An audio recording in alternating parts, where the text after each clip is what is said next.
They're quietly changing what you see in national parks. And most people wouldn't even notice. Because when you think national parks, you're thinking nature, views, trips, like all that, right?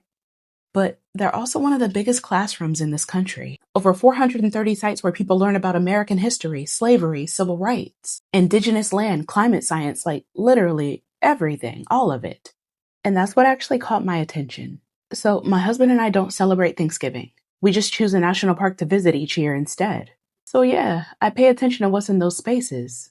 And part of what makes those places matter is that you're not just looking at something pretty. You're learning while you're there. You're walking through history. And now that's being changed. President Trump signed an executive order pushing federal agencies, including the Department of the Interior, to change how history and science are presented in national parks. And the Department of the Interior, which oversees the National Park Service, has already started acting on it. We're talking about exhibits being removed, information being edited, materials being taken down or rewritten.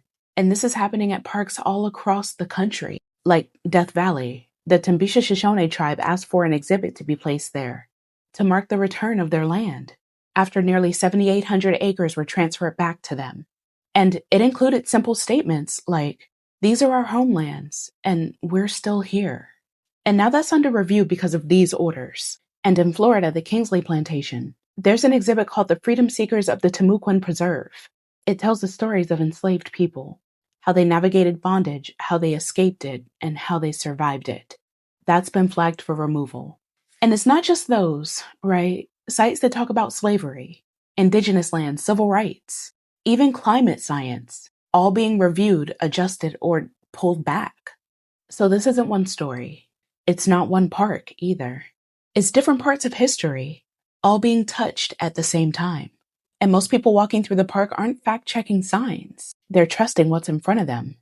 And national parks have an actual obligation to present accurate, evidence-based history. They're supposed to reflect different communities, different perspectives, different experiences. That's not optional. That's how they're meant to operate. So when that starts getting narrowed down, that's not just updating information. That's deciding what people get to learn and what they don't. And we're just watching it happen in real time. And when something like this gets quietly changed like that, most people aren't even going to question it. They're just going to take it for what it is. And that's why this is being challenged in court. You've got historians, park rangers, and organizations bringing this case, represented by Democracy Forward, to stop these changes and hold the government accountable. They're asking us to share our experiences using the hashtag #OurParksOurHistory and talk about what those spaces have taught you and why that